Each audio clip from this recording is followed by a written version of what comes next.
Inicialmente, gostaríamos de agradecer pela oportunidade de uma vez mais, estarmos aqui na Casa de Glacos para estudarmos o Evangelho de nosso Mestre Jesus. E hoje nós vamos estudar uma das passagens mais conhecidas do Evangelho do Mestre. Na verdade, nós vamos estudar um dos versículos da passagem, é a passagem mais conhecida do Evangelho de Jesus, que é o Sermão do Monte, o Sermão da Montanha, no qual se inserem as bem-aventuranças. E dentro delas, nós teremos uma delas, que será o tema da noite de hoje, que é Bem-aventurados os misericordiosos. Esta passagem do Sermão do Monte, gente, vocês já devem ter ouvido isso outras vezes, mas nunca é demais reafirmarmos. Ela é considerada pelos estudiosos como sendo a passagem mais importante do Evangelho de Jesus, porque ela como que dá início às pregações de Jesus em grande escala. Jesus já vinha fazendo algumas pregações, já vinha sendo conhecido naquela região da Judéia, na região da Galileia, por suas pregações, algumas curas que tinham sido feitas, alguns fatos e feitos espetaculares que tinham chamado a atenção de muita gente. E não é à toa que neste momento que se insere a descrição que é feita especificamente em Mateus, em outros evangelistas também, mas mais, nós vamos pegar a parte de Mateus, no capítulo 5, no capítulo 5, e o tema de hoje é o versículo 7 do capítulo 5 de Mateus. Ali, nessa pregação de Jesus, já acorria uma grande quantidade de espectadores, o que nos leva a crer que Jesus já vinha fazendo algumas pregações que já tinham chamado a atenção de muitas pessoas para que elas passassem a segui-lo e estivessem todas ali reunidas para ouvir o que ele tinha a dizer. Mas ela é considerada o ponto de início da missão de Jesus, porque é a primeira vez que uma grande multidão coloca-se aos pés de Jesus para ouvi-lo falar especificamente sobre um tema determinado. E Jesus aproveita este momento especial para dar início à sua pregação em larga escala e para trazer, como o momento permitia e o momento exigia, um resumo de todo o seu ensinamento. Por isso é que os estudiosos são mais ou menos unânimes em dizer que esta pregação do Sermão do Monte, ela consubstancia, ela resume, ela encerra em si todos os ensinamentos de Jesus. A vida de Jesus, gente, o aprendizado que Jesus deixou para nós, ele pode ser dividido em três tipos.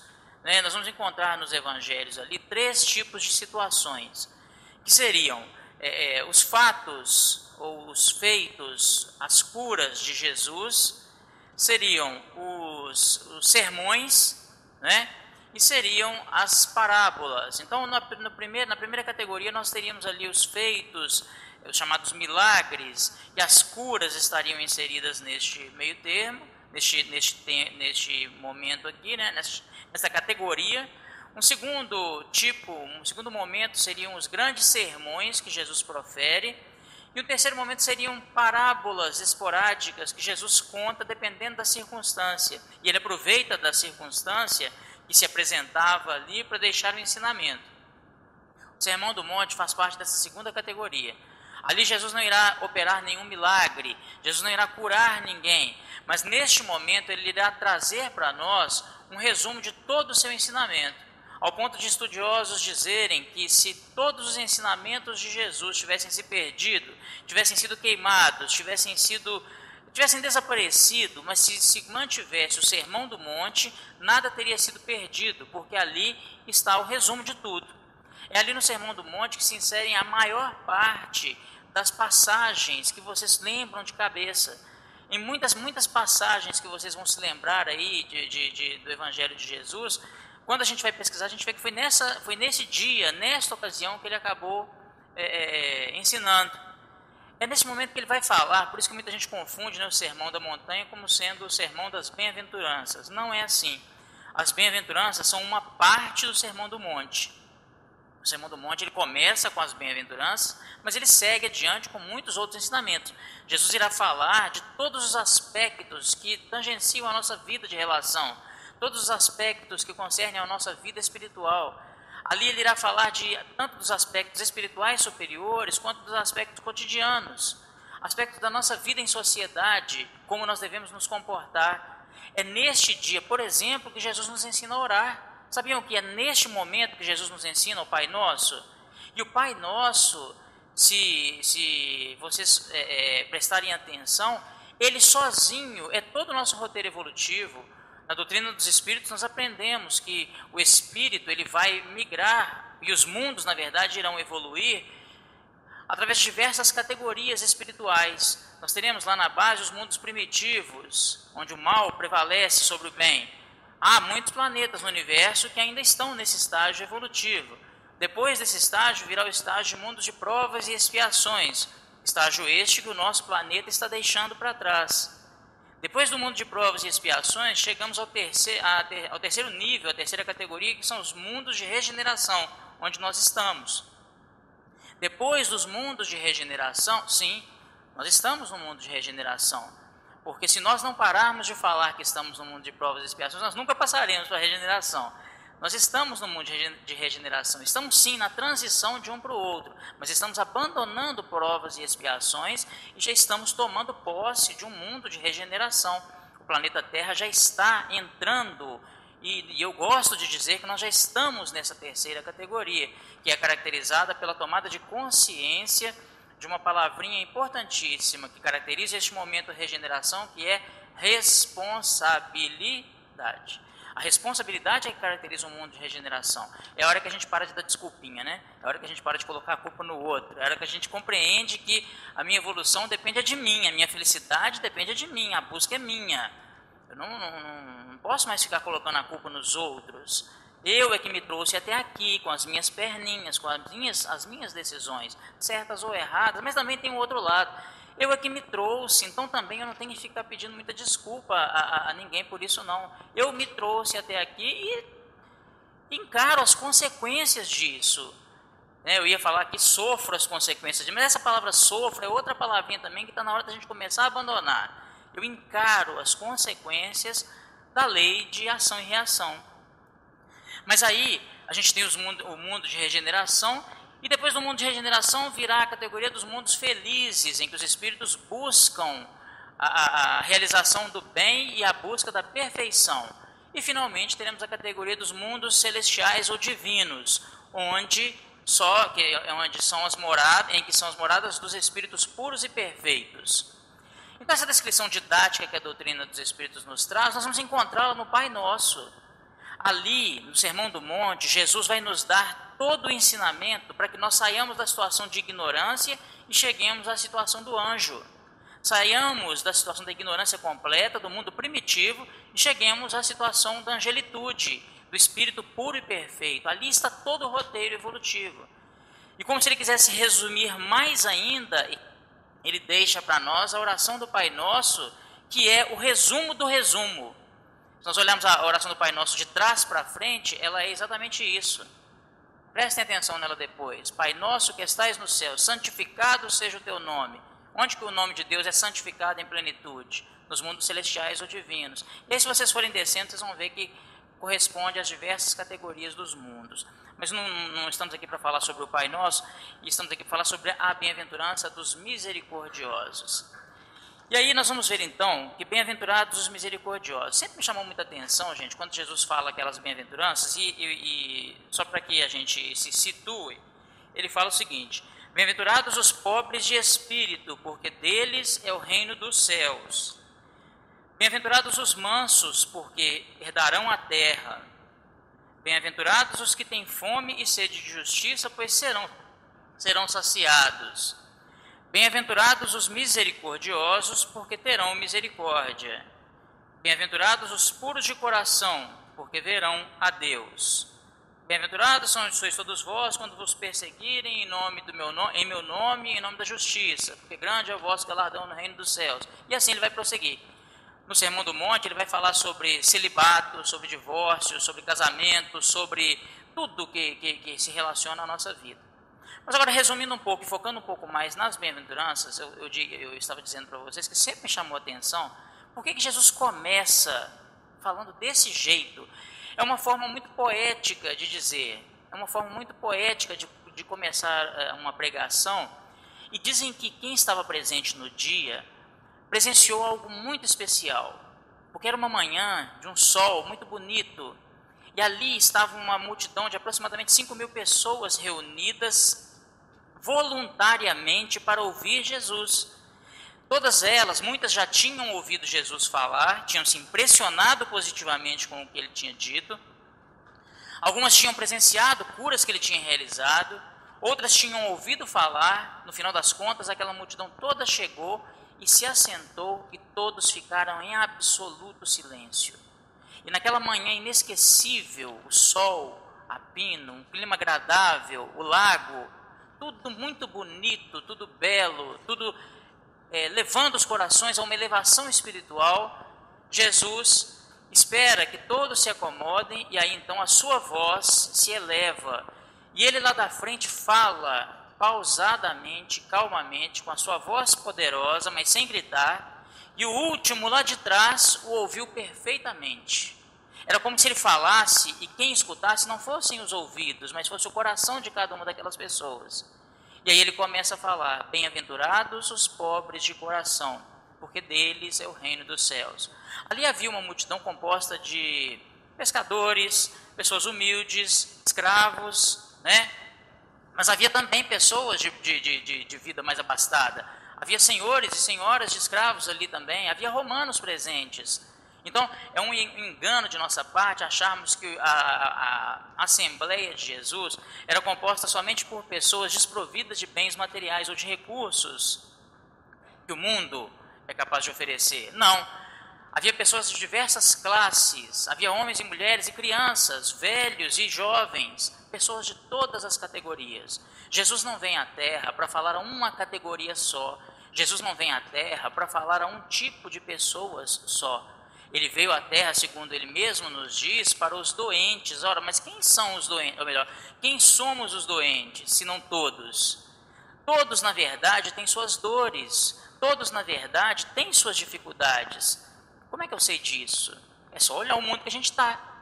Pelo simples fato de estarmos neste mundo, obrigatoriamente, todos nós estamos enfrentando uma maior ou menor dificuldade. Eventualmente tem alguém aqui que está no momento ápice, está num momento de grande sofrimento. O outro ali do lado, não, estou mais zen, essa semana está legal. O outro do lado está mais ou menos, agora o pior já passou. O outro está bem, mas na semana que vem é que vai vir eventualmente a dificuldade. Na verdade, isso faz parte da nossa vida. Nós temos mesmo altos e baixos, que são os desafios que a vida nos apresenta, mas que no final das contas serve para o nosso exercício espiritual, para o nosso desenvolvimento pessoal. Mas aí nós vamos ver então que Jesus fala que bem-aventurados, o que são bem-aventurados? Na verdade, bem-aventurados quer dizer felizes. Bem-aventurados ou felizes os que são pobres de espírito. Aí a primeira coisa que me preocupava era isso, né? Falar, puxa, quando a gente fala pobre de espírito, a gente está falando de uma pessoa que fulano é tão pobre de espírito, né? É uma pessoa, como é que é? Uma pessoa assim sem recurso espiritual, né? Uma pessoa que não sabe das coisas, mais ou menos isso, não é? Que a gente fala. Então a gente tenta, com o português, né? Com o mineirês do século 21, tentamos interpretar o aramaico de 2000 anos atrás. E aí é que a gente começa a ter dificuldade na interpretação, porque a língua hebraica, na verdade o aramaico, que era a língua falada por Jesus, era uma língua muito pobre em termos de vocabulário. E aí quando ela foi ser traduzida para o koiné, que era o grego antigo, falado na maioria das províncias do Império Romano, alguns evangelhos foram inclusive escritos em koiné, que é o grego antigo. Esse evangelho de Mateus não era não, ele foi escrito originalmente em aramaico. Depois o próprio Mateus traduziu para o grego antigo, mas depois sofreu uma tradução para o latim, e depois do latim para outro, da outra para o português, até chegar em nós. Então é claro que há distorções, mesmo que não tenham sido intencionais, que acontecem. Aí a gente vai entender que quando Jesus fala das bem-aventuranças, ele sempre está falando de categorias de pessoas que estão situadas dentro daquela característica ali. E é interessante que ele fala que felizes são aquelas pessoas porque haverá uma consequência. Ou seja, há uma premiação ou há uma consequência em função daquela pessoa estar naquela categoria de pessoas. Mas isso não quer dizer que cada um de nós faz parte de uma única dessas categorias. Na verdade, o homem de bem é aquele que é composto de todas essas categorias. Então, o homem de bem definido no Evangelho segundo o Espiritismo, ele não é uma pessoa perfeita, ele não é uma pessoa que já venceu todos os óbices e todas as dificuldades espirituais, mas o homem de bem é alguém que busca consolidar-se nessas características, porque essas características são tidas por Jesus como principais. Então, a pobreza de espírito, mas não a pobreza de espírito como nós entendemos no português, mas eu prefiro substituir o pobre de espírito aqui pela humildade, pela pessoa que é desprovida de espírito. E o que significa espírito? Na época, a palavra espírito significava muitas vezes a pessoa ser muito voluntariosa ou ser muito geniosa. Aliás, a palavra espírito e gênio tem uma conotação muito semelhante, tá? Espíritos e gênios, na verdade, foram sempre confundidos ao longo da história. Então, a geniosidade, aquela pessoa de muita opinião, de muita opinião empedernida, aquela que não muda de posição, aquela pessoa que é inflexível, aquela pessoa, portanto, que tem uma imagem de si mesma deturpada, a pessoa iludida. A ilusão é o oposto da pobreza de espírito, conforme Jesus a narra. Então, o pobre de espírito aqui não significa pessoa desprovida de senso, como nós, no português, entendemos, mas significa a pessoa iludida. Esta pessoa, ela tem como galardão o reino dos céus. Ela é capaz de acessar o reino dos céus. O pobre de espírito é aquele que tornou o seu espírito vazio de todas as pretensões, de todas as ilusões que o mundo oferece, de todas as ilusões de poder e de tudo mais. É aquela pessoa que compreendeu, e aí sim nós vamos ver que aquela multidão era composta por muitas pessoas assim, fossem elas senhores de escravos ou os próprios escravos. A pessoa que muitas vezes vai olhando para a vida e chega à conclusão de que, puxa vida, isso aqui ilude demais, ela está se tornando pobre de espírito nesse sentido. E ela, então, ela dá essa contrapartida, né, de ser humilde, não é, de ser desiludida no sentido que a gente também dá, mas é não ser vítima da ilusão, ela se candidata ao reino dos céus. Essa é uma das características do homem de bem, mas há outras também, que é o manso, né, a mansidão, que são os que herdarão a terra, os que têm fome e sede de justiça, pois serão saciados, os misericordiosos, pois terão misericórdia, e os puros de coração, porque verão a Deus. Muito bem, então vamos focar agora na questão dos misericordiosos. A palavra misericórdia, ela é uma composição, ela é uma palavra latina e que é composta de duas outras palavras, miserere e córdia. Córdia quer dizer coração, miserere é ter compaixão de, quer dizer, é ter compaixão de algo. Misericórdia é ter compaixão do coração, se a gente fosse traduzir para o português simples. Então, misericórdia significa ter compaixão do coração de alguém. Ter compaixão do coração de alguém. E aí é que nós vamos tentar entrar com vocês. Na realidade, para que a pessoa tenha misericórdia, é necessário que essa pessoa tenha empatia. Empatia é uma característica muito fácil de compreender, mas muito difícil de adquirir. Poucas pessoas conseguem ter essa característica. Por quê? Porque, na verdade, empatia significa colocar-se no lugar do outro. E nós vamos ver que Jesus falou muito disso, não falou? Fazer ao próximo o que gostaria que o próximo te fizesse, se vocês estivessem em posição trocada. Quer dizer, no final das contas, Jesus está nos chamando a buscarmos uma empatia com o nosso semelhante, mas isso não é tão simples quanto parece. Isso não é tão simples. E essa empatia, ela está por trás de uma série de características importantes, uma série de virtudes. A misericórdia, ela tem uma característica importante. Todas essas características que eu disse aqui, gente, o pobre de espírito, o manso, o puro de coração, elas dão para nós, cada uma delas, um superpoder. Tá? Então, cada vez que a gente alcança uma dessas, que a gente alcançar, né, uma dessas categorias, nós iremos adquirir um superpoder especial daquela categoria. No caso do misericordioso, a misericórdia tem um superpoder que é o seguinte: o que a misericórdia toca se transforma para sempre. A misericórdia, ela tem essa capacidade de ter aquele dedinho de ouro que toca e aquilo se transforma para sempre. O misericordioso, quando ele exercita a misericórdia em plenitude, o que ele toca muda para sempre, para melhor. Ele transforma de fato as pessoas. E nós vamos ver então que essa empatia é um pré-requisito para que nós sejamos misericordiosos. Vou dar um exemplo para vocês. O melhor professor que eu tive na minha vida foi um professor. Todo mundo teve um grande professor na vida, né, gente? Eu me lembro desse professor lá da Escola Preparatória de Cadetes do Ar, onde eu fiz o meu 2º grau. Era o professor de história nosso lá, era o decano da escola, o professor Fernando Vitor. Eu lembro quando eu estava no 1º ano, ele foi meu professor no 2º ano, eu ficava olhando lá, a gente ficava em forma, e eu via toda a deferência e todo o carinho que os oficiais tinham com aquele professor. E eu falava, gente, mas que bajulação com esse homem, né? Que coisa, esse homem, né? E ele ficava eles colocavam ele no palanque, tudo, eles tinham um carinho enorme com ele, e eu não entendia por que aquela bajulação toda. Quando eu fui aluno dele, aí eu entendi, eu falei, não, realmente o homem é muito bom. Realmente ele é muito bom, porque ele tinha uma capacidade muito grande de explicar, o professor de história, e ele ia lá com o retroprojetorzinho dele, né? Já velho, ele colocava lá a lâmina dele lá no e colocava lá, só colocava o texto, coisa mais antididática que você pode imaginar, né? A sala com as luzes apagadas, e colocava lá aquelas milhares de linhas lá e ficava lento, só que era interessante porque ele começava a contar a história, gente. Eu juro para vocês, teve uma aula que ele deu sobre a Segunda Guerra Mundial, que a impressão que me deu em determinado momento é que eu não estava mais na sala de aula, é que eu estava vendo as coisas acontecerem, era como se eu tivesse sido transportado, sabe? Para aquele momento ali, eu via o movimento das tropas, e ele descrevendo, e ele descrevia, ele era um contador de histórias, muito bom, sabe? Mas só que ele tinha uma outra característica importante, é por isso que eu estou dando esse exemplo aqui, que era essa questão da empatia.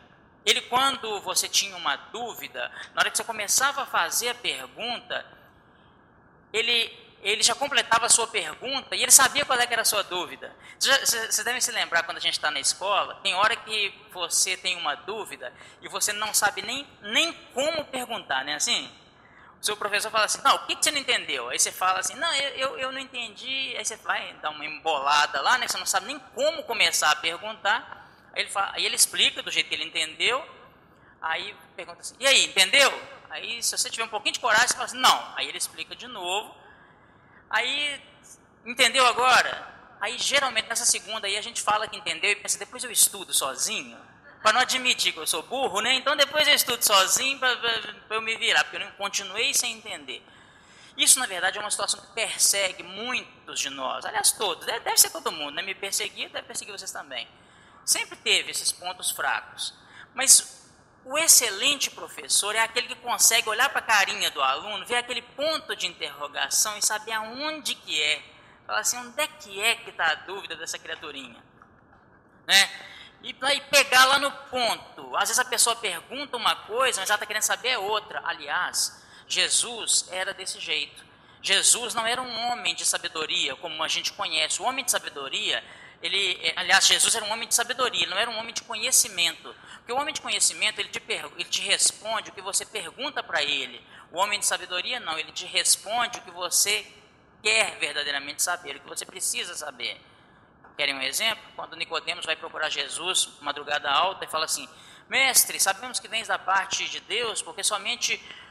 quer dizer, Nicodemos era um fariseu e chega e chama Jesus de mestre, mas vai de madrugada para não se comprometer, né? Para ninguém tirar uma foto ali, pegar ele e colocar no jornal de manhã, né? Mas ele chega e fala com Jesus, mestre, sabemos que vens da parte de Deus, porque somente quem vem da parte de Deus pode fazer as coisas que fazes. Aí sabe o que Jesus responde para Nicodemos?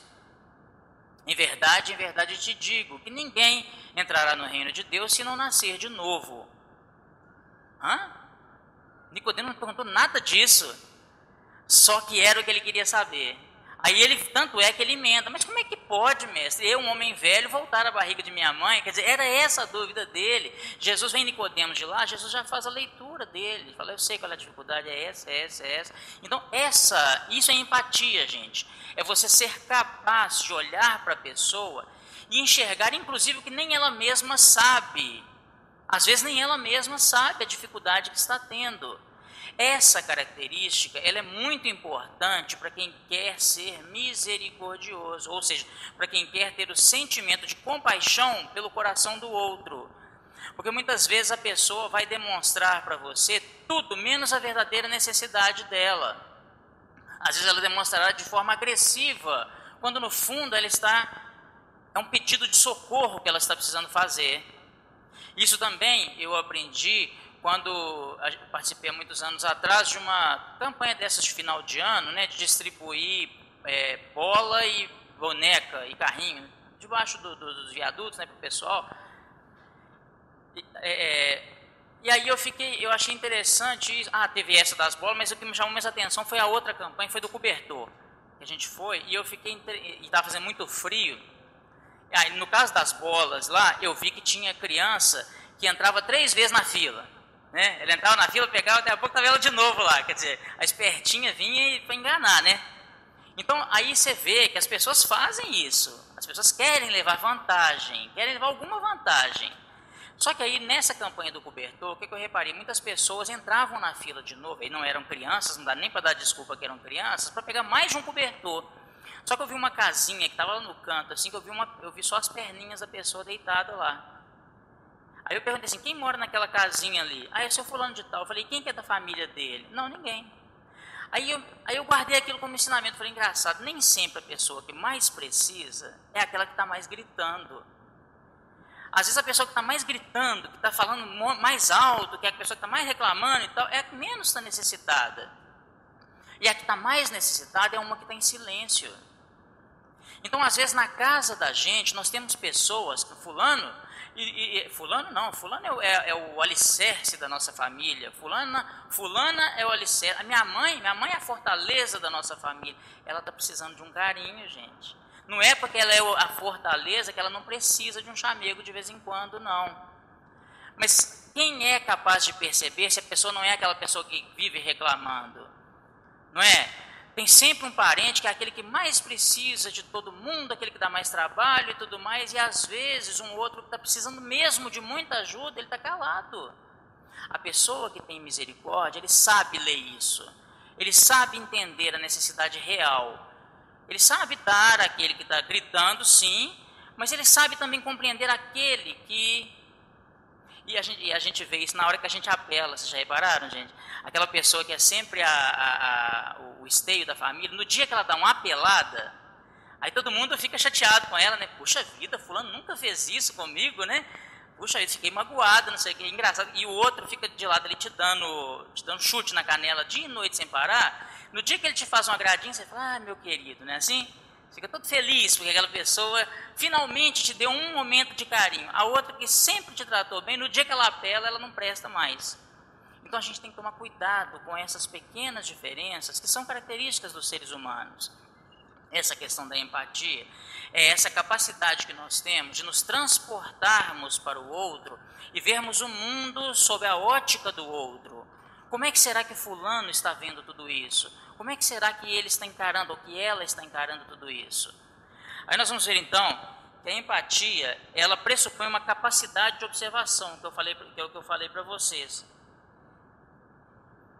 E aí nós vamos ver que a pessoa que é capaz de ser empática, ela está no caminho bastante promissor para se tornar misericordiosa, porque aí ela consegue detectar, que é o primeiro passo. Uma vez que ela detecta as necessidades alheias, né, que ela vê no outro a necessidade, que ela vê no outro os motivos que o levaram a ser daquela forma, né? Eu fico lembrando de Jesus falando com Pedro, né?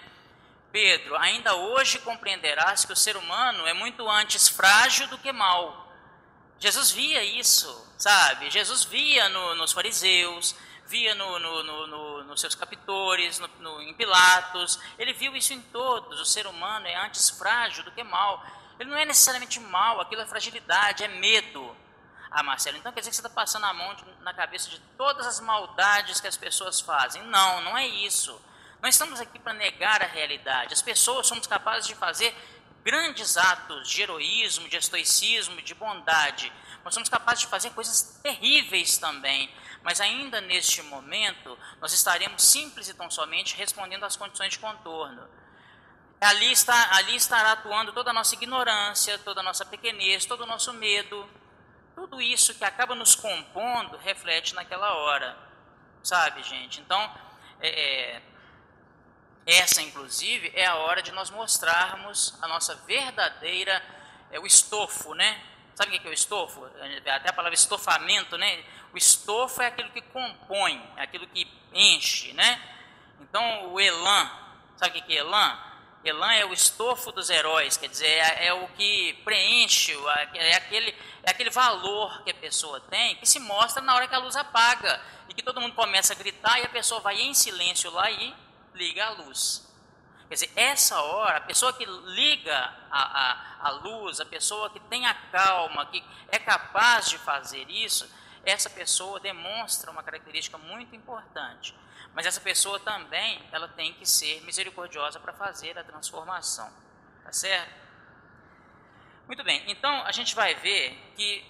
uma outra coisa que eu esqueci de falar para vocês é o seguinte: quando a gente vê as bem-aventuranças, elas sempre pressupõem uma característica e não uma premiação, mas algo que é uma consequência da pessoa ser daquela forma. No caso da misericórdia, né, bem-aventurados os misericordiosos, porque eles receberão misericórdia. O segundo momento é esse de receber misericórdia. Mas como é que é isso? Como é que eu vou receber misericórdia? Se eu vou receber misericórdia, e se a palavra misericórdia significa compaixão diante do coração, é porque alguém irá ter compaixão do meu coração no momento em que eu também estiver em dificuldade. Mas qual a dificuldade em que eu poderei estar? Qual a dificuldade que uma pessoa, que um homem de bem poderá estar? 1000. 1000 são as dificuldades que o homem de bem poderá estar. E, na verdade, ele poderá receber misericórdia de todo mundo. Aqui também tem um ensinamento embutido, que Jesus, inclusive, falou dele em outras ocasiões, que é o seguinte: com a mesma medida com que julgardes, sereis julgados.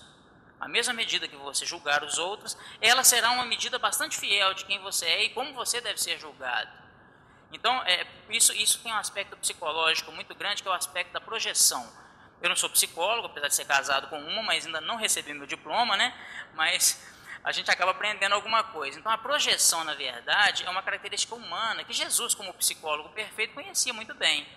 Jesus conhecia isso muito bem. Quem analisa isso muito bem para nós é o espírito Hamed. Ele fala que aquela situação da mulher adúltera, né? Foi pega em adultério, ela é muito reveladora em vários níveis, em vários aspectos. Só para a gente lembrar rapidinho aqui, diz o Evangelho que a mulher foi pega em adultério, foi levada à presença de Jesus. E Jesus estava a fazer uma pregação, e a mulher é colocada ali no meio, e o pessoal, para tentar Jesus, que eles viviam tentando fazer pegadinhas com Jesus, né, tentando pegar Jesus em contradição. Então, Jesus tinha dito que não tinha vindo ao mundo para dar cumprimento à lei, não é? E a lei dizia que a mulher pega em adultério deveria ser apedrejada até a morte, né? Ora, essa lei é óbvio que estava bastante errada, não é assim? Primeiro, que é desproporcional a penalidade com a transgressão. Segundo, que ninguém falou nada ela não estava adulterando sozinha, quer dizer, e o cara que estava junto com ela? Né, ou a mulher que estava junto com ela, sei lá, quer dizer, não sei, é um negócio meio estranho, né, de se pensar. Mas tudo bem, a lei dizia isso, e eles queriam então pegar Jesus em contradição, e falam com ele o seguinte: mestre, essa mulher foi pega em adultério, o que devemos fazer com ela? Olha a pegadinha aí, né? Se Jesus fala, ora, vocês devem cumprir a lei e apedrejá-la, ele estaria descumprindo a questão da misericórdia, que ele mesmo já havia pregado muitas vezes. Ele mesmo, quer dizer, Jesus, era reconhecido por salvar as pessoas, por cuidar das pessoas. Se ele diz que não, ele estaria descumprindo a lei antiga. Aí Hamed nos diz que neste momento o que está em jogo ali não é simples e tão somente uma mulher pega em adultério, é esta questão da projeção que eu estou falando para vocês. Porque todos nós temos dentro de nós, segundo a análise do Hamed, uma coisa psicológica que ele chama de quarto escuro. É como se fosse um quarto de entulho dentro da nossa psique, dentro da nossa consciência, onde a gente joga tudo que a gente não quer ali dentro, né? Cadeira quebrada, mesa quebrada, coisa suja, a gente vai entulhando tudo ali para que aquilo não apareça, para que um dia eu vou dar um jeito nisso, mais ou menos é isso que a nossa cabeça faz. E a gente tranca aquele quarto escuro e fica aquela entulhada lá dentro a ser revolvida, a ser trabalhada. E o problema é que quando alguém mostra para nós uma dessas características tão escancaradas, que é nossa, nós nos vemos projetados naquela pessoa, porque aquilo é algo que eu guardei dentro do quarto escuro, eu não queria que ninguém visse, por isso que me irrita tanto. Então esse aspecto da projeção, a gente reage de forma quase que animalesca, a gente reage de forma agressiva. Quem é fulano que ousa mostrar ao sol do meio-dia isso que eu tento tanto esconder dentro de mim? Não, se eu não posso ser assim, também não pode. Então, no final das contas, o que acontecia com aqueles homens que levavam a mulher para ser apedrejada, é que ela os ofendia porque ela mostrava algo, ela foi pega, né, e acabou demonstrando algo que eles queriam esconder dentro deles mesmos. Jesus, o psicólogo perfeito, fala com eles assim. Jesus estava escrevendo na areia.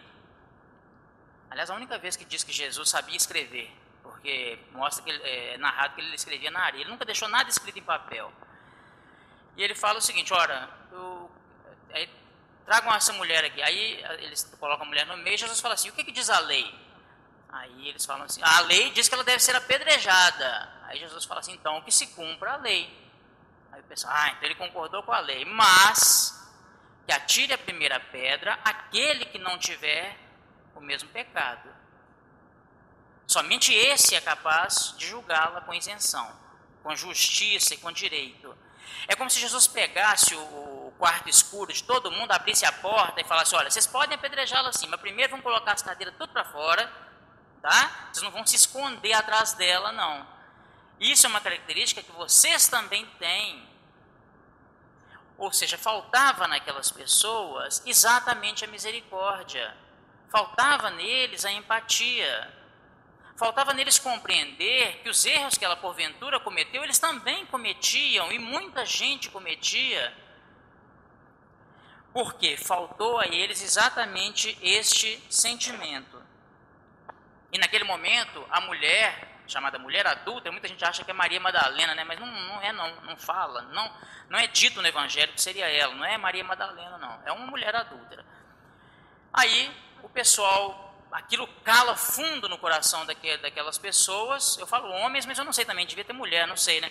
Mas cala fundo no coração deles, e delas, não sei, e todo mundo que estava com a pedrinha na mão, vai ficando meio bambo de convicção, né? E vai deixando a pedrinha cair, vai saindo de mansinho, até que finalmente ficam só Jesus e a mulher. E Jesus, sem levantar os olhos, olha isso, gente. Jesus, sem levantar os olhos, escrevendo estava, e escrevendo continuou. Viu que ficou em silêncio e falou assim, mulher, onde estão aqueles que te condenavam? Ela falou, foram embora, Senhor. Aí Jesus fala com ela simplesmente assim, então vá, e não peques mais, para que algo pior não te aconteça. Esse toque de Jesus, a gente não sabe a história dessa mulher depois, mas com certeza transformou este espírito para sempre. Porque a misericórdia tem essa capacidade de transformar a pessoa para sempre. Querem um outro caso? Esse caso está no livro Lindos Casos de Chico Xavier. Conta que, certa vez, se vocês já ouviram essa história, perdoem, tá, a repetição, mas muita gente conhece essa história, mas eu acho que ela encaixa bem dentro disso que nós estamos tentando falar aqui. Certa feita, o Chico morava na casa com seus irmãos, né, e irmãs, e deixava a janela do quarto aberta, e um belo dia ele tinha muito poucas roupas, né, no guarda-roupa dele, ele era muito pobre. E um belo dia, alguém entrou, pulou a janela e roubou algumas roupas do Chico. No outro dia o pessoal descobriu e as irmãs dele falaram, Chico, não é possível, você dentro do quarto, a pessoa pulou a janela e roubou as roupas e levou embora e você não percebeu, você não viu nada, você não deu conta de nada, não é possível, se colocar você para tomar conta de uma tartaruga, ela foge, né? Assim, deve ter falado assim com ele, né? Ele, não, de fato eu não vi, não percebi nada não. Tá bom, Chico. Então tá. Aí passou mais um tempo, pularam de novo no quarto dele, levaram o resto das roupas dele embora. Chico, não é possível, você deixou de novo a pessoa entrar aqui, né? Você é o recordista mundial de lerdeza, né? Todo mundo, as pessoas chegam e levam as coisas embora e você não vê e tal. Você vai fazer o seguinte, você vai ficar de tocaia agora, você vai ficar de vigília e na hora que essa pessoa chegar, você vai pegar ela no pulo, você vai gritar e nós vamos vir aqui correndo e tal. E colocaram o pobrezinho do Chico lá de vigia, né? Aí, madrugada alta, o meliante veio, pulou a janela, o Chico lá dormindo, né? Aí foi lá, procurou, achou bem pouca coisa no guarda-roupa dessa vez, pegou a mala que estava em cima do guarda-roupa e levou embora. No outro dia de manhã, Chico, levou até a mala, levou tudo agora, não é possível. Fazer o quê, né? Paciência. Ele não ficou de tocaia. Deixou, o tempo passou. Um belo dia, o Chico está na carroça, indo para a Fazenda Modelo trabalhar. Um homem atravessa na frente da carroça e fala, seu Chico, pelo amor de Deus, para, porque eu tenho que conversar com o senhor, tem muito tempo que eu estou atormentado com isso. Ele, calma, meu, o que foi, calma. Aí o cara virou e falou assim, seu Chico, eu que roubei suas roupas. Fui eu que roubei aquelas coisas todas, mas no último dia, quando eu roubei a sua mala, eu cheguei na minha casa e abri, e a mala estava vazia, mas tinha um bilhete que dizia assim, meu irmão, que as roupas te sirvam assim como elas me serviram. Que tudo te seja de muita utilidade, que Jesus te abençoe e te desejo tudo de bom, seja muito feliz. E desde aquele dia eu nunca mais fui capaz de roubar a quem quer que seja. Essa história é uma historieta, né? Uma historiezinha simples, mas ela mostra exatamente o ponto que eu estou tentando defender aqui, que é a ideia de que a misericórdia, ela transforma para sempre a quem ela toca. É por isso que aquele misericordioso, ele se candidata a ser medido na mesma medida, por causa da questão da projeção que eu falei para vocês. Quando você julga uma pessoa demais, severamente demais, aquilo muitas das vezes, não sei nem dizer se é todas as vezes, mas muitas das vezes irá revelar a sua projeção de falhas que você tem. Por isso é que Jesus diz, né, com a mesma medida que julgardes, é que vocês devem ser julgados, porque ela vai revelar muito de projeção. O misericordioso, ele merece misericórdia por isso, porque ele julga as pessoas com muita misericórdia. Por isso é que ele merece toda essa misericórdia quando for necessário. Mas quando é que nós precisaremos de misericórdia? Em várias ocasiões, né? Podemos pensar nessa nossa própria vida, quando estivermos numa situação de dificuldade qualquer, em que pediremos aos céus misericórdia, pediremos a alguém misericórdia, me ajude, porque nenhum de nós é uma ilha, nenhum de nós tem tanto que não precisa de alguém, ou não tem nada que não possa ajudar alguém. Nós sempre estamos precisando uns dos outros, sabe, gente? Sempre estamos e sempre estaremos, sempre estaremos. Na verdade, o tempo todo, mesmo que a gente não saiba, estamos precisando da ajuda de alguém, o nosso anjo da guarda. O nosso espírito protetor está sempre conosco, está nos ajudando. Existiu uma discussão, sempre existiu, na verdade, uma discussão muito séria, teológica dentro do cristianismo, se, na verdade, nós somos salvos pela graça ou pelo mérito. Se eu traduzir, vocês vão entender melhor essa ideia. Nós espíritas acreditamos muito no mérito, não é assim, gente? A gente acredita que tudo que nós recebemos é por causa do nosso merecimento. Tanto e é por isso que a gente gosta tanto da carta de Tiago, Tiago menor, né? Tiago, filho de Alfeu, apóstolo de Jesus, quando ele fala o seguinte, mostra-me tua fé sem obras, e pelas obras eu te mostro a minha fé. Não é isso? A gente gosta muito dessa passagem. Tiago era um grande defensor da salvação pelo mérito. E Paulo de Tarso era um grande salvador, era um grande defensor da salvação pela graça. E sempre ficou essa discussão. Para que nós entendamos isso hoje em dia, nós espíritas tendemos a ser ardorosos defensores da salvação pelo mérito. Já os católicos e protestantes são grandes defensores da salvação pela graça de Deus. Quem que está errado? Quem que está certo? Claro que somos nós espíritas, né, gente? Quem que está errado? Claro que são os católicos e protestantes, né? Não. Ninguém está errado, todos estão certos. Na verdade, nós somos salvos, sim, pelo mérito. O mérito é muito importante, mas na realidade, gente, nós somos muito salvos pela graça. Nós somos muito salvos pela graça. A grande parte do que nós recebemos não é por nosso mérito, não é pela graça de Deus. Porque se você analisar a fundo, nós não detemos tantos méritos assim. Nós não detemos tanto conhecimento assim. Ah, Marcelo, não estou concordando não. Então eu vou só te perguntar uma coisa. Amanhã você vai comer uma maçã. E aí eu vou só te perguntar uma coisa. Você sabe fabricar uma maçã? Não, eu sei ganhar dinheiro e comprar maçã. Não, come o dinheiro então. Come o dinheiro então e o efeito vai ser o mesmo. Ou não vai? Não, na verdade nós temos um limite de atuação. Mas muito do que nós recebemos não vem de nós, nos é dado pela graça de Deus. Mas isso não quer dizer que a graça de Deus isenta-nos da necessidade do nosso mérito. Percebe que uma coisa é complementar a outra? Então, isso... Mas por que eu estou falando disso? Deixa eu ver. Eu estou falando disso quando a gente vai pensar que hora que eu preciso da misericórdia. Eu preciso da misericórdia o tempo todo. Ah, tá, porque eu estava falando para vocês que nenhum de nós é uma ilha, né? Que a gente sempre depende uns dos outros. E a gente sempre depende uns dos outros porque nós recebemos muita coisa pela graça de Deus. Não é assim? Eu não sei fabricar um carro. Alguém que sabe fabricou para eu usar. Alguém que sabe fez o óculos para eu poder colocar na cara, enxergar e ler. Então, a gente sempre precisa de outras pessoas. Então, a misericórdia é algo que não é humilhante para quem quer que seja, porque senão nós todos seríamos humilhados, porque todos nós precisamos sim uns dos outros, e é por isso, e exatamente por isso, que devemos também ser misericordiosos para com o nosso semelhante. Nós precisamos da misericórdia na vida presente, precisaremos na vida futura também. Quando chegarmos ao mundo espiritual, precisaremos da compreensão dos nossos amigos espirituais que estarão lá para nos receber. Sabiam que sempre tem alguém para nos receber no mundo espiritual, gente? Mesmo as pessoas que se suicidam têm uma equipe espiritual para recebê-la, na eventualidade dela dar atenção para a equipe espiritual. Coisa que, infelizmente, raramente acontece, mas a equipe espiritual está lá.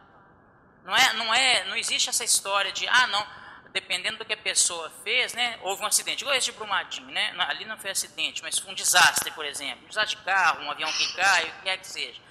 Nossa, a espiritualidade não estava esperando isso, então não tinha ninguém lá para receber. Eu falei, não tinha. Mas via de regra, as pessoas estão com a mente tão confusa, muitas vezes o coração está muito apertado, a pessoa não compreendeu, por falta de conhecimento mesmo, o que acabou acontecendo, ela sai fugindo, ou então por um processo de ausência de misericórdia para consigo mesma, que é a falta de perdão, a pessoa se sente tão culpada na própria consciência que não acha que é digna de ser amparado pela espiritualidade superior e não vê ninguém. Não vê a espiritualidade. Aí anos depois, como a gente lê lá no livro Nosso Lar, a espiritualidade chega para o André Luiz e fala, por que só hoje vocês foram me buscar? Não, tem 8 anos que nós estamos tentando te buscar, você que não nos via. Então, na realidade, nós dependemos da misericórdia dos amigos espirituais, sim, para completar aquilo que nos falta. Aí é que nós vamos entender, então, que as nossas falhas, elas sempre serão compreendidas dentro de uma justiça maior. Os nossos erros fazem parte do processo evolutivo. O erro não é o problema, gente. O erro não é o problema. O problema é a falta de aprendizado. O erro é, inclusive, um recurso didático. Tá certo? Eu costumo dizer que a culpa é um saco de tijolos quebrados. A culpa é um saco de tijolo quebrado, mas que a gente insiste em levar na subida. A gente está escalando uma montanha super difícil, que é a nossa evolução espiritual. A gente precisa de toda a força, mas uma mão está segurando, a outra está segurando um saco de tijolo quebrado. Que serve para quê? Para nada, né? O que eu vou fazer com o tijolo quebrado? Nada. Ele machuca, né? Costuma ficar machucando as costas, está pesando, está ocupando uma das mãos que eu precisaria. O que eu tenho que fazer com esse saco de tijolo quebrado? Soltar e deixar cair. É isso que a culpa eu tenho que deixar cair. Culpa não serve para nada. O aprendizado serve para muita coisa. Lembra que eu comecei falando para vocês do mundo de regeneração? Que é da responsabilidade? Sim, há consequências, é claro. O nosso aprendizado é feito por testes, gente. O nosso aprendizado ele é feito por 2 vias. ou pelo amor ou pela dor. Vocês acreditam que a gente aprende mais é pelo amor ou pela dor? Quem acha que é pelo amor, levanta a mão. Quem acha que é pela dor? Eu acho que é pelo amor, gente. A gente aprende a maior parte, eu acredito 90 e tantos % das vezes nós aprendemos é pelo amor. É pelo amor. Aliás, se vocês quiserem uma prova disso, é só vocês olharem para mim. Tá aí, né? 48 anos, eu estou todo queimado aqui. Vocês estão me vendo todo retorcido de ter virado a água quente da chaleira em cima de mim inteiro, para aprender que não se deve virar água quente da chaleira em cima de mim. Não bastou minha mãe me ensinar e eu não fiz isso? Aliás, vocês também, né? Nós, na verdade, aprendemos a maior parte das coisas pelo amor, pela nossa inteligência. Graças a Deus, né? Graças a Deus, não precisamos aprender tudo pela dor, não. Mas eventualmente, a gente aprende alguma coisa pela dor, sim. Quando a gente teimosamente insiste em não aprender, né? Em recalcitrarmos contra os aguilhões, duro será para nós. Quem falou essa frase? Jesus para Paulo, né? Saulo, Saulo, duro é para ti recalcitrar contra os aguilhões. Quer dizer, você que está sofrendo. Mas Jesus compreendia o que estava fazendo mal para Saulo naquele momento ali da conversão. Mas Jesus tinha nele o vaso escolhido. Jesus não abandona ninguém, ele não desiste de ninguém. Vocês já perceberam isso? Ele vai atrás de Saulo. Ele é o meu vaso escolhido. Tenho grande fé nele. E valeu a pena, não valeu? Pedro nega Jesus 3 vezes. Depois, na pesca milagrosa, Jesus chama Pedro e João vai atrás. Porque Joãozinho sempre vai atrás, né? Onde vai Jesus, João vai atrás, mesmo não tendo sido chamado na conversa, mas ele vai atrás. É espetacular esse personagem. Eu sou apaixonado pela figura de João Evangelista, gente. Jesus chama Pedro para conversar em privado e João vai atrás, né? Aí Jesus fala com Pedro assim: Pedro, tu me amas? Sim, mestre, sabes que eu te amo, então apacenta minhas ovelhas. Pedro, tu me amas? Sim, mestre, apacenta minhas ovelhas. Terceira vez: Pedro, tu me amas? Aí Pedro já começa a querer chorar, né? Fala assim: o que é que está pegando? Sim, mestre, sabes que te amo de todo o meu coração. Aí Pedro pensa assim: puxa vida, eu já falhei tanto, né? Por isso que ele está perguntando isso. Aí Jesus fala: apacenta minhas ovelhas. Por que Jesus perguntou 3 vezes? Porque foram 3 as vezes que Pedro negou. E Jesus está querendo deixar uma mensagem clara para Pedro, que é a seguinte: Pedro, esquece esse negócio de ter me negado 3 vezes, tá? Eu sei que a sua cabecinha, eu te conheço, eu sei que a sua cabecinha está te perturbando por conta disso. Eu sei que você fica se cobrando. Porque quando Pedro negou Jesus pela 3ª vez, dizem que ele chorou amargamente. Quer dizer, ele chorou, as lágrimas caíram amargas. E ele devia estar guardando aquilo, né? Aquela culpa, né, gente? Ai, neguei meu mestre 3 vezes. Então Jesus fala: olha, me confirme 3 vezes. Esquece isso. Saco de tijolo quebrado, sabe? Responsabilidade, Pedro. Eu preciso de você. Não preciso de você choramingando pelos cantos, não. Eu preciso de você forte. O cristianismo precisa de você forte. E no ano 67 depois de Cristo, lá vai aquele idoso de barbas brancas, com as mãos calejadas e atadas pelo próprio cinto, dando cumprimento a uma profecia que Jesus tinha feito, lá para o Monte Vaticano, de mãos atadas, e eles, décadas de dedicação ao cristianismo, um líder do cristianismo nascente. E aí os soldados falam com ele: Simão Pedro, morrerás na cruz. Aí ele diz: não, eu não sou digno de morrer como meu mestre, crucificai-me de cabeça para baixo. E os pés que ele lavou e as mãos que ele tocou apontarão para o céu. Então, assim, esse é o exemplo da transformação. Paulo de Tarso, da mesma forma. Maria Madalena, da mesma forma. Todos os apóstolos. Então, gente, a misericórdia de Jesus, ela nos transforma a todos e nos mostra como nós também devemos ser misericordiosos com o nosso semelhante. As pessoas erram, gente, erram muito, erramos muito, mas e daí? Faz parte do aprendizado, que saibamos ser misericordiosos, para que nós também, a nosso turno, sejamos dignos de receber misericórdia. Muito obrigado a todos pela atenção e pelo carinho. Boa noite.